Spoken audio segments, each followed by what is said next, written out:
beginning lecture 10B in A and P. A little bit of housekeeping first. Please don't send me your tests. Don't send them through the internet. It's harder on you, except for you, Jacob. Of course, you're a full-time Zoomer. But the rest of you who will be in class next week, just please bring your stuff along. It's harder for you and it's harder for me. So we will collect your stuff and check your homework next week. We were on page 3 of your notes on Module 10, and what we're doing is looking at the various glands and their the hormone that they produce and the function of those glands. And so in terms of the general pages, we're looking really about page 300, 301, that sort of thing. And we discussed through the first set of them on page 2 of your notes last time, and this morning we will wrap that all up. And let's see here, there we go, there was one. All right, on page 297, maybe that's the better thing for you to do, because I've got the stuff that I want you to know in your notes. I have simplified the pages, and page 297 is a figure of the major endocrine glands, and I think maybe that's what I would prefer for you to look at this morning. So we are on page 3 at the top talking about the thyroid, and of course you see it depicted there along with the parathyroids in the neck. As a matter of fact, had a new prayer request in our church. The mom of one of our own noticed a lump in her neck, and it was I believe they did CAT scan first, but anyway, she has nodules in that thing, so they're going to have to do some further testing to determine that everything's okay there. Sometimes they can just develop them, but in any respect, it's there in your neck. It produces two major hormones, thyroxine, which is abbreviated as TH, and calcitonin. So thyroxine increases the metabolism rate of most cells in the body. I think I could use a little extra thyroxine, but that's an aside. And then calcitonin inhibits osteoblast activity. Remember, those are the ones that break down bone cells, bone tissue, thus lowering the blood calcium levels. So in terms of when you need calcium, of course, it's necessary for the osteoblasts to be activated. But when you don't, then you know, the calcitonin kicks in and inhibits that activity. So you notice the parathyroids depicted somewhat well there in terms of the drawing. There's actually 4, and that's hard to tell from the little drawing there, but there are. They produce just a hormone called PTH, or parathyroid hormone, and so it acts to respond in the opposite direction of the calcitonin. It increases the osteoblast activity, thus increasing the blood calcium levels.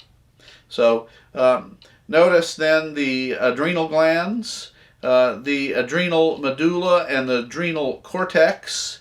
These are one of 2 adrenal glands, and they sit on top of each kidney, and those are fairly well displayed in your drawing. So the adrenal medulla produces epinephrine, which is abbreviated E, and norepinephrine, which is NE. The epinephrine enhances sympathetic response, and norepinephrine enhances sympathetic response as well in terms of the sympathetic nerves. And then the adrenal cortex produces cortisol and aldosterone, sterone, and its production is increased during times of stress. It increases protein and fat breakdown in most tissues. So in times of stress, of course, we're talking about extra activity, even if it's just emotional, but still, what the result then is increased protein and fat breakdown. And then aldosterone increases the retention of sodium by the kidneys. So in terms of the need to maintain sodium homeostasis, the aldosterone is important there in terms of retaining it. So the pancreas is a major producer of hormone. It's an interesting gland slash organ. It's part of the hold on just a second.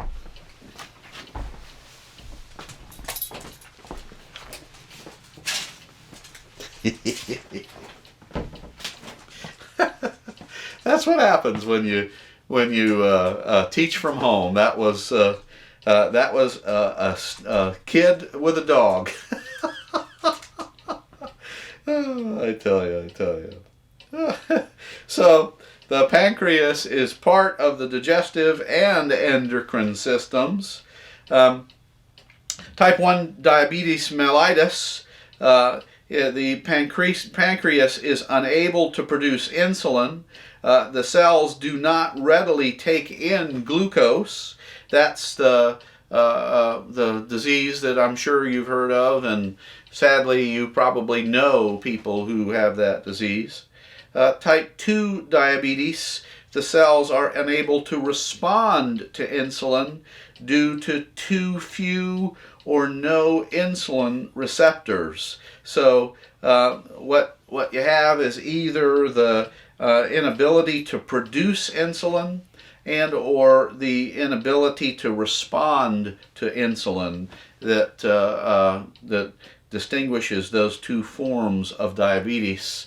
Very, very difficult diseases and needing to be managed with much care. As a matter of fact, a best friend of my second oldest daughter had juvenile diabetes and struggled with it, and then was able to maintain it, but sadly in her late 20s she lost control and lost her life. So sad thing there. And yet again, there are many examples of people who live a full productive life with diabetes, even having it in childhood. So again, something to be aware of. So the pancreas produces insulin, and that lowers blood glucose by stimulating cells to absorb glucose. So in terms of the lowering of blood glucose, perhaps you've known of folks who have had that glucose fog as a result of having too much insulin. The need was to eat something sweet in order to overcome that. The glucogen raises blood glucose by causing the liver to release that glucose. And again, both of those, it's just very important for those two to be regulated in terms of homeostasis. So the ovaries and the testes, of course, are the female and male sex organs and glands, and the ovaries produce estrogen and progesterone. Both of those are simply sex hormones in females, and both are necessary for maintenance of the monthly cycle. And the testes produce testosterone, that is the sex hormone in males, and of course necessary for a wide variety in terms of physiological issues in males. Finally, the one that we want to look at is the pineal body, and actually there's one more, but notice the pineal body there in the brain.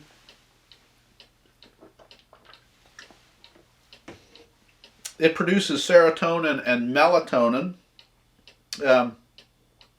Serotonin is produced in the presence of light, and melatonin is produced in the absence of light and affects the release of the GnRH by the hypothalamus. So some of you have used melatonin supplements in an attempt to sleep better, and again, depending on the person, I've known folks who have had success that way and some who have not, but in any respect, perhaps that's how you have heard of it. Turn over to page 4 in your notes, and there is the last little discussion here today in terms of the glands, the hormones, and the function. So the thymus, you see the thymus there sort of above at the very top of the lungs. They produce chymosin, and that develops immune functions. So very important in terms of the development of your immune system. So let's talk about hormone chemistry very briefly. And as a matter of fact, the textbook goes into a little more detail and all of the rest of the issues that we have here. What I want you to know is what I have for you, though, in your notes. Hormone chemistry is on page 302. So we can classify hormones into 3 different groups. The amine group, they've been derived from amino acids such as epinephrine and norepinephrine and thyroxine. They have similar physical characteristics. They allow different hormones to fit into each other's receptors, so they overlap in function. For example, melatonin, though, is the exception to this overlapping function. So the amine groups, again, they work in a variety of different receptors. The steroidal groups, the steroids, have been made from cholesterol. These are hormones from the ovaries and the testes, including estrogen, progesterone, and testosterone, and those of the adrenal cortex, cortisol and aldosterone. And then finally, the third classification of hormones are the protein or peptide hormones. And really, it's a catch-all. If it's none of the above, then it's a protein or a peptide, and it's distinguished on the basis of size. The protein hormones are a very large molecule. A peptide hormone is much smaller. So in terms of distinguishing those two, you do it on the basis of size. So page 303 is the long discussion of how hormone secretion is controlled. There are 3 major ways that hormone release is controlled by the body. There's non-hormonal regulation, and that's a chemical other than the hormone is involved in regulating the release of the hormone. So in the pancreas, the release of insulin is controlled actually by the level of glucose in the blood, and that just sort of makes sense, right? In terms of the action of glucose to diminish the amount of glucose in the blood, then it would make sense then that in terms of its functioning there, that it would regulate the release of that hormone. The direct neural control. The nervous system exerts controls over the endocrine glands in the adrenal medulla. Stimuli such as stress and exercise activate the sympathetic division of the ANS, which synapse directly with the cells of the adrenal medulla. So again, in terms of stimulating the sympathetic division of the autonomic nervous system, it makes sense again, if you're exercising, what's necessary is increased blood pressure, increased blood circulation, these sorts of things to distribute and to deliver oxygen and nutrients, these sorts of things to the cells.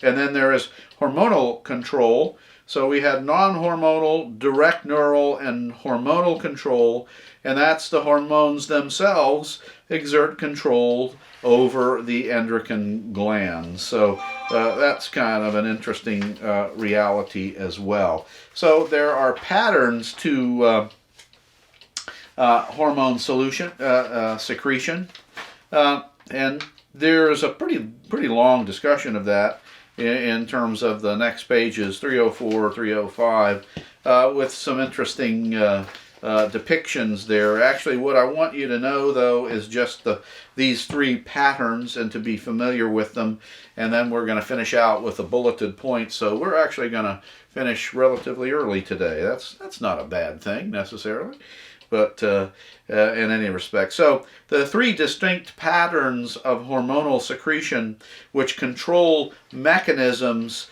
that affect them one way or another. And I thought there was a, yeah, here we go. Actually, it's on an On Your Own question on page 308 that we can refer to some of these things.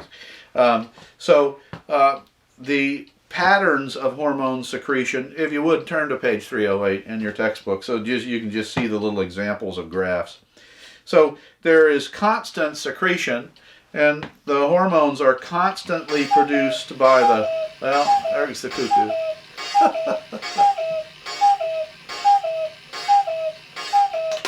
It's kind of apropos for this course, I think. So there is constant secretion, where the hormones are constantly produced by the body, and the control mechanisms which act on these hormones simply raise or lower this constant level of secretion. So in terms of graphing that thing, look at the patterns there on the bottom, and so you can easily see which one would be sort of a constant secretion. The TSHRH hormone is an example of that. It's pretty much secreted constantly by the hypothalamus, and the thyroid stimulating hormone is what that is. I had to refresh myself. So, but notice it's got to be B there, in the sense that however high or low it goes on the graph, it's going to be a constant, more or less, secretion. Acute response secretion is when a hormone is at very low levels in the body until a particular stimulus causes the production of the hormone to be produced as a response to that stimulus. So epinephrine and norepinephrine in response to emotional emotional or physical stress. And so once again, you get a sense for this. You know how I like the pictures. Well, I like the graphs too. The kind of pictures. And so number C there is an excellent graphical expression of what we're talking about. You kind of go along with very little, and then suddenly there is a stimulus, fight or flight, so to speak, and epinephrine is produced as a result. And then finally, cyclical secretion are hormones which follow a regular and predictable cycle. of course, estrogen and progesterone for the menstrual cycle.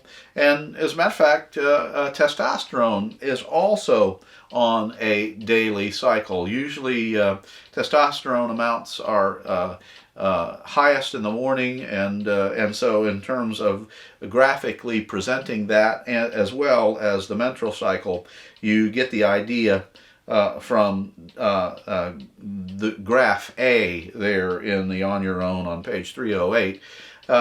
With that said,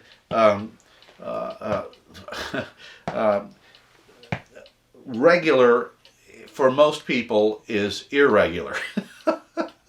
So in terms of both of those cycles in men and women, perhaps men a little more regular in their younger years, and really the same for women, but that cycle begins to change dramatically as we age and can be not nearly as regular as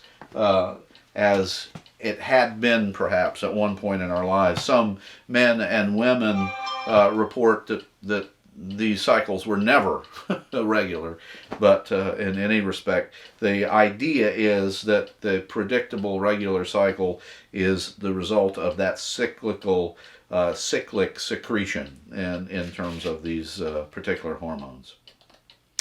Well, one more thing we'll talk about, and that is prostaglandin and parahormones. In terms of the discussion of that, that's on page 310. Short module, and so like I say, we'll finish up a little early today. Really just bulleted points for discussions on these. So there we go.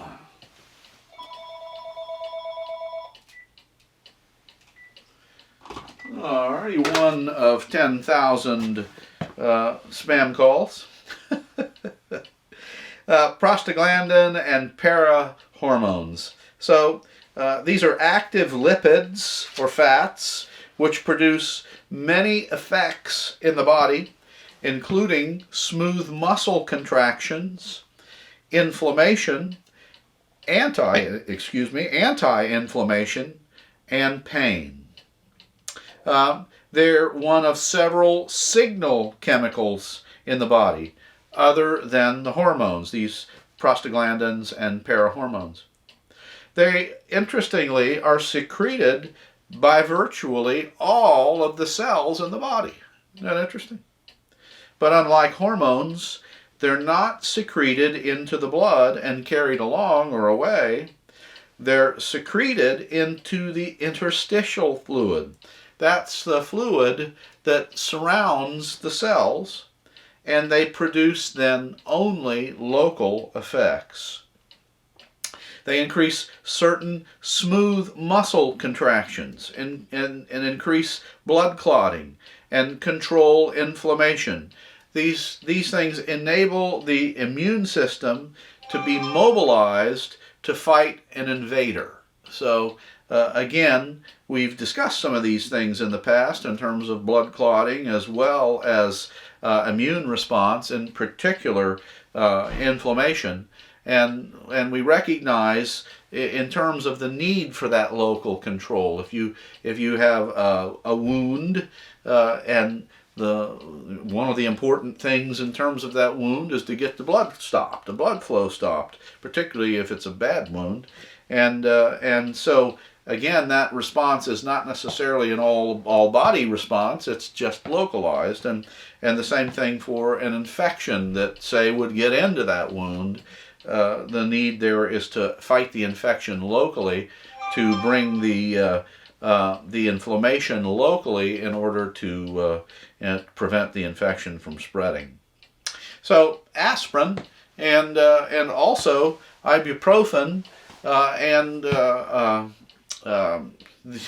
the other is just flown out of my head. But these things work by decreasing prostaglandins. In other words, the pain and inflammation are decreased by virtue of these anti-inflammatories, and blood clotting is also decreased by these things. So Aspirin in particular is prescribed on a fairly regular basis for people who have had cardiovascular disease. In other words, have been subject to abnormal clotting in their arteries or veins. And so the again, the aspirin works by decreasing the effects of those prostaglandins, especially within the circulatory system, and so hopefully to prevent some of that clotting. As a matter of fact, in terms of stroke, that is the result of a blood clot, we know that taking aspirin, if you're experiencing the effects of stroke, taking aspirin before heading towards the hospital sometimes is a very helpful thing, and it's also helpful in preventing disease. And again, they relieve the inflammation and the pain by inhibiting those prostaglandins as well. Well, we did it. We took a long time with Module 9 because it was so detailed, and Module 10, as I mentioned to you, was much shorter, and so we were able to finish faster. And again, the reminder would be with regards to your Module 9 tests and all of your homework up till now, please save it and bring it along next time, except for Jacob. And as a matter of fact, I think I saw your stuff, Jacob. I think you sent that along. And so, the Lord willing, we will meet in class next week and go over these things, as I mentioned to you as well. If there's something you didn't get and wanted to see my smiling face in my office here, the video should be up by this afternoon. Is there any questions with regards to today?